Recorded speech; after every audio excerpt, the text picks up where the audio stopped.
Kasuhan ninyo si Senadora Laila de Lima. Yan ang rekomendasyon ng tinatawag na House Minority Bloc kaugnay ng umano'y kalakalan ng droga sa New Bilibid Prison. Naniniwala naman si Senadora de Lima na may kaugnayan si Congresswoman Gloria Arroyo sa pag-uugnay sa kanya sa tinatawag na Bilibid drug trade. Nakatutok si Tina Panganiban Perez.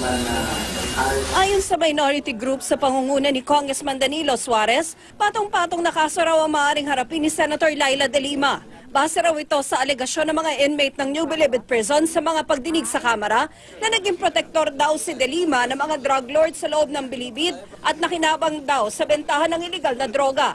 Pwede rin daw sampahan ng direct at indirect bribery ang senadora at paglabag sa Anti-Graft and Corrupt Practices Act. Kung mapapatunayan, pwede raw makulong ang senadora ng hanggang 20 taon bukod sa matanggal sa pwesto at madisqualify sa gobyerno. The very office that's supposed to guard and protect this country against hideous acts of abuse and crime is the Department of Justice. Ay paano kung ang secretary on these allegations of several witnesses saying na ikinabang dito sa industry, how will she stop it? Obvious na pinagkakakitaan niya ito. Bukod kay de Lima, wala nang binanggit na iba pang pangalan sa report. Pero may iba pa raw dapat managot base sa testimonya ng mga witness. Well, ang amin lang prayer or appeal ay yung mga involved na iba pa, maparusahan na rin. Hindi lang naman ito dapat huminto kay Secretary de Lima. Isusumite ng House Minority Bloc ang dissenting report nito sa Kamara pagbalik ng Kongreso mula sa bakasyon nito para sa undas. Hindi na raw ito kailangang pagbotohan sa plenaryo pero umaasa ang minoryang aaksyonan nito ng ehekutibo. Hindi raw nababahala si Senadora de Lima sa report ng grupo ni Suarez. Hindi naman ho yan genuine na minority, hindi naman ho yan genuine na opposition. Kunwari lang yan, mga opposition or minority. With due respect to them. May mga sariling rin yan, agenda.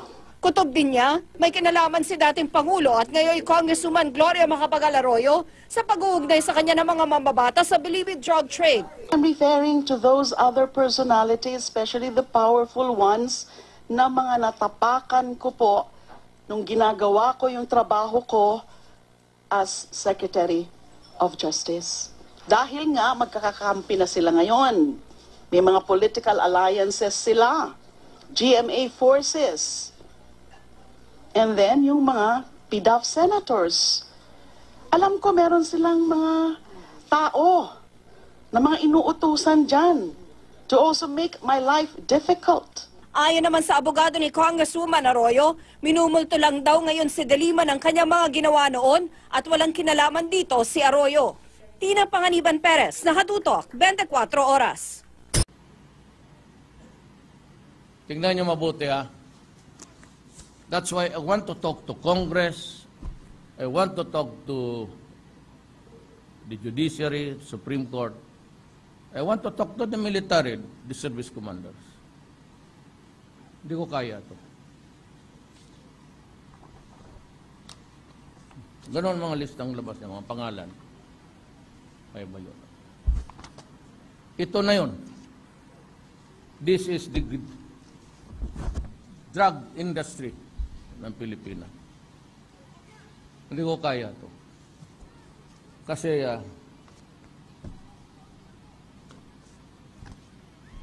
ang taga-human rights mag-commit ng suicide. Kung tapusin ko to lahat, so and aming estimate is per person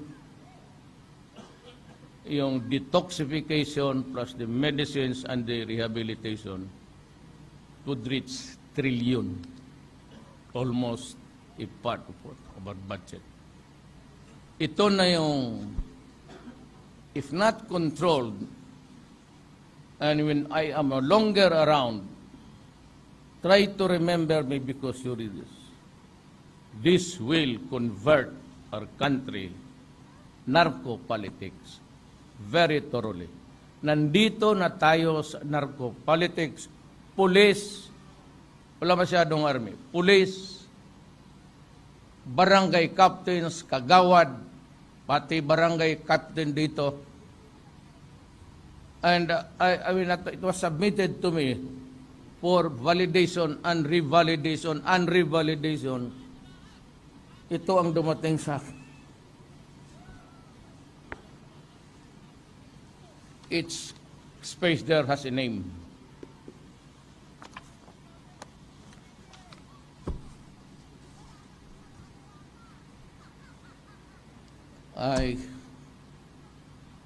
I'm even dumbfounded. Ito ang nangyari sa Pilipinas, nakayaan eh. I'm not blaming anybody. For after all, I was also mayor of this city for 23 years.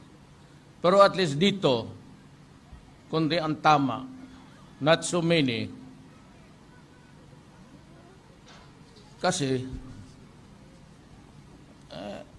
takot mamatay. Dito sa Davao, wag na tayo magbulahan. Walang gumagana dito, kidnapper, gano'n. May meron pa naman yan. Kasi takot mamatay. Tama ka talaga. So, dadala ko to, hindi ko alam, pero it's always, yun ang drug industry. So, sinong gustong, instead of sending me to prison, or likening me to a dog with a leash, parang tinalian mo ako sa poste, tapos, pag hindi ka nag-behave, may patay pa dyan, itatapon mo yung pan, medyo malayo. Yung aso na parang ginawa kong aso na Pilipino na gutom na hindi ko maabot kasi assistance, AIDS, hinto yan, anak ka na. Whatever happened to your humanity and to your, di mo na lang inisip yung 3 million na yan, masisira lahat. You know, it will destroy my country. That's why I'm going to kill you. Yan, it will destroy my country. Wala akong ibang mapuntahan eh.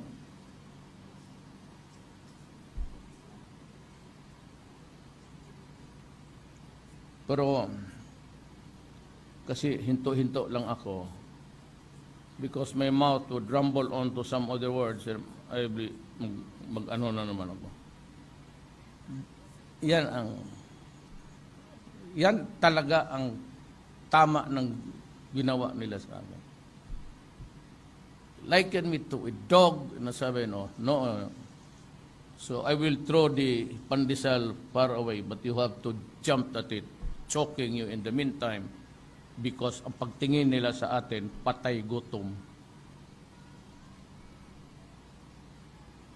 Yun namang kumakampi doon sa mga hindi nila naintindihan because it's easy to criticize. Libre yan walang bayad.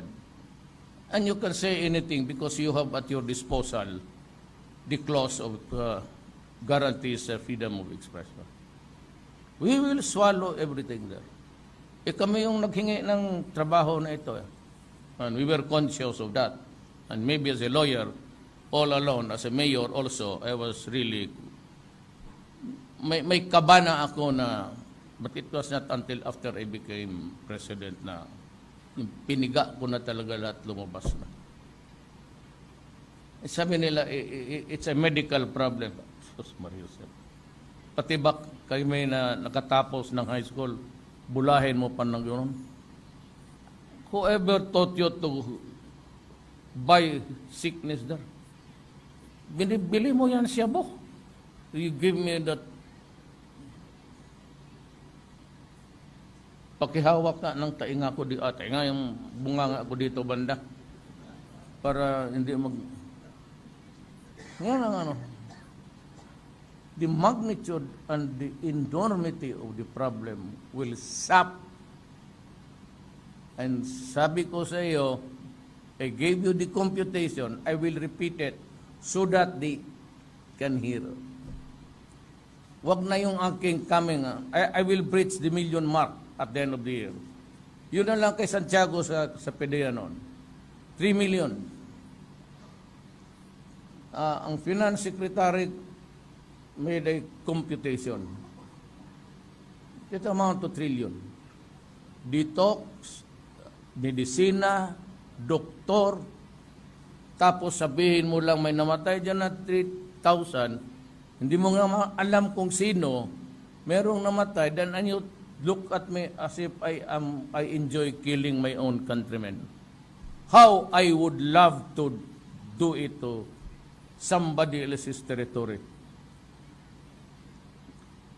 Pilipino, bakit? Kayo lang ba may puso na? When you have a sordid history of your own civilization, and yet you try to be prim and proper. Let's cut the hypocrisy of this. That's why after this, I have to talk to Malaysia. I'm going there to complete the tour, because those are the only countries that would really matter to me. Malaysia, because we have the Malacca Strait, we have this piracy going on. Every now and then, it puts to shame everybody.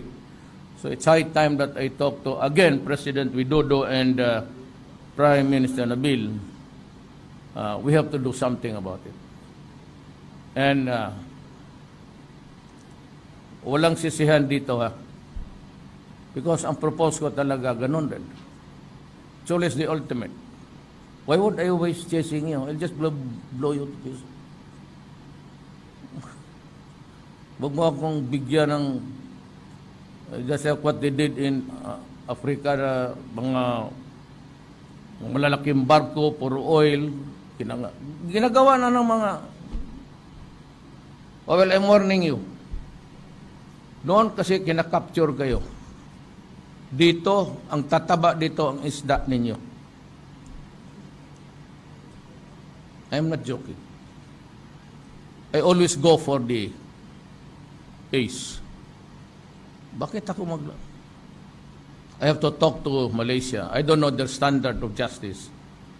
But Indonesia and Philippines, more or less, mga hardliner kami sa anything that is really out of this world that creates an outrage in a human being. Hindi ba tayo nagkulang sa ating spirituality, morality? But enough is enough. And kung makuha ko yung gusto ko na magdating, there's gonna be a real mag-russel-dassel ako dyan banda. At pati itong Cebu, nandyan na kasi. So I have to study very carefully how now to balance our money because they have to be treated. Akala lang siguro ganun lang. At 3 million, assuming that the Santiago was correct, yun na Santiago, yung detox period yan, alam mo ilang bayad ng ito mga private rehab? It's almost 100 to 200,000 a month. Ang alagaan ko, may mga pera to. Ayaw naman ng human rights na patayin natin. Pero pumunta kayo dito, tumulong kayo, kung gusto ninyo, kayo na ang magdala sa. Just give me the advice and the instructions and I will do it per your saintly objectives. Nasawi si Datu Saudi Town, Maguindanao Mayor Samsudin Dimaukom at siyam nakasama nito sa isang shootout sa isang checkpoint sa kahabaan ng Cotabato-Davao Highway. Kabilang sa mga nasawi, sina Suwad Adam Gimad, Mubarak Ali Pasagi, Fajad Dimananal, Naasurdin Alon, Elmer Ali, Aladin Gimad, Fajir Madi, Basir Ismael Mindog at Jaimen Anward. Nakasakay umano si Dimaukom at siyam na kanyang mga tauhan sa tatlong nakakonvoy na sasakyan patungong Davao City nang harangin sila ng mga pulis para inspeksyonin. Ngunit tumanggi umano ang mga ito at saka nagpaputok ng baril na nagresulta sa isang shootout. Maaalalang kabilang si Dimaukom sa narco list na ipinalabas ni Pangulong Duterte. Ayon kay North Cotabato Police Superintendent Bernard Tayong, nakatanggap sila ng tip mula sa confidential informants na magdadala umano sina Dimaukom ng malalaking volume ng shabu mula Maguindanao patungong lungsod ng Davao. Patay sa engkwentro ang mayor ng Sodi Ampatuan, Maguindanao at siyam na iba pa. Yan ay bago pa man sila makapag-deliver di umano ng droga. Si mayor ay kabilang sa mga pinangalanan noon ng Pangulo na sangkot di mano sa droga. Mula sa Cotabato nakatutok live si Cedric Castillo. Cedric. Yes, Jessica, nakatanggap daw ang Cotabato Provincial Police Office ng intelligence report na di umano ay posible raw mag-retaliate ang kampo ni Mayor Dimaukom matapos ang madugong engkwentro kaninang umaga. Nagkabasag-basag ang salamin at nagkalat ang dugo sa iba't ibang bahagi ng SUV at isa pang van sa gilid ng highway sa Makilala, North Cotabato matapos paulanan ng bala ng mga pulis. Hanggang sa bahagi ito ng isang puno, 2 tao ang taas. May tama ng bala ng baril mula sa engkwentrong naganap. 10 ang patay, kabilang ang kasalukuyang alkalde ng Datu Saudi Ampatuan, Maguindanao na si Mayor Samsudin Dimaukom. Kabilang si Mayor Dimaukom sa drugs list ni Pangulong Duterte. Ayon sa pulisya, nakatanggap sila ng impormasyon na magta-transport daw ng droga ang grupo ni Dimaukom sa Maguindanao at Cotabato. Nang sitahin ang mga sasakyan sa checkpoint sa Makilala, bigla raw na maril ang grupo ni Dimaukom. The 2-vehicle convoy of Mayor Dimaukom resist to stop and fired upon the operating troops at nagkaroon nga ng firefight. Yung initial processing ng crime scene ng ating SOCO team, they were able to recover 6 firearms, 1 M16, 1 12-gauge shotgun, 3 caliber 45 pistol, 1 caliber revolver 38, and 13 big sachets of suspected to be shabu. Naisugod pa raw sa ospital ang mga sakay ng van at SUV pero idineklarang dead on arrival. Ayon sa North Cotabato Police Provincial Office, kabilang sa mga napatay sa engkwentro ang ilang bodyguard, driver at staff ni Dimaukom. Bandang 2:00 ng hapon, natapos ng SOCO iproseso ang nasa harapang sasakyan. Sinipat din ang trajectory ng mga bala. Bandang 3:00 ng hapon, nang isakay sa mga ambulansya mula sa Maguindanao ang ilan sa mga bangkay. Tumangging magbigay ng pahayag ang ilan sa mga kaanak na nakausap ng GMA News. Sumuko si Dimaukom sa Maguindanao Provincial Police matapos pangalanan ni Duterte na isa sa mga opisyal na sangkot di umano sa droga. Ayon sa mga otoridad, 13 mga sachet ng hinihinalang shabu ang na-recover. Jessica, dumating sa bahay niya sa Datu Saudi Ampatuan sa Maguindanao. Ito ay sa likod lamang ng munisipyo. Ang labi ni Mayor Samsudin Dimaukom bandang 4:00 ngayong hapon. Naka-half-mast ang watawat ng munisipyo ng Datu Saudi Ampatuan. May mga puting bandera din na indikasyon ng pagdadalamhati ng mga Muslim ang nakalagay sa pader ng pink na mosque. Samantala, naka-full alert naman ang buong PNP Region 12 bilang paghahanda na rin sa undas at resulta na rin daw ng insidente ngayong araw na ito, Jessica. Mabilis na tanong lang, Cedric. Ito bang si Mayor Dimaukom, kamag-anak ba ito ng mga Ampatuan ng Maguindanao? Ito ay impormasyon na, Jessica, na inaalam pa natin sa ngayon. Sa mga sandaling ito ay pinipilit pa rin natin kumuha ng mga additional na impormasyon. At gaya nga nung na-report natin ay limitado pa yung mga detalye na ibinibigay sa atin mula sa mga investigador. At karagdagan na nga dyan yung impormasyon na di umano ay posibleng pinaghahandaan o naka-full alert ngayon ang buong Region 12, Jessica. Kasama ba siya dun sa mga narco list na ipinalabas na ni Pangulong Duterte mismo? Kung hindi ako nagkakamali, Jessica, doon sa second batch, yung sa second time na naglabas ng pangalan na mismong si Pangulong Rodrigo Duterte, yung 150 na mga di umano ay mga kasama doon sa narco list, ay kung hindi ako nagkakamali, kasama siya, si Mayor Dimaukom doon sa listahang yun, Jessica. Maraming salamat, Cedric Castillo.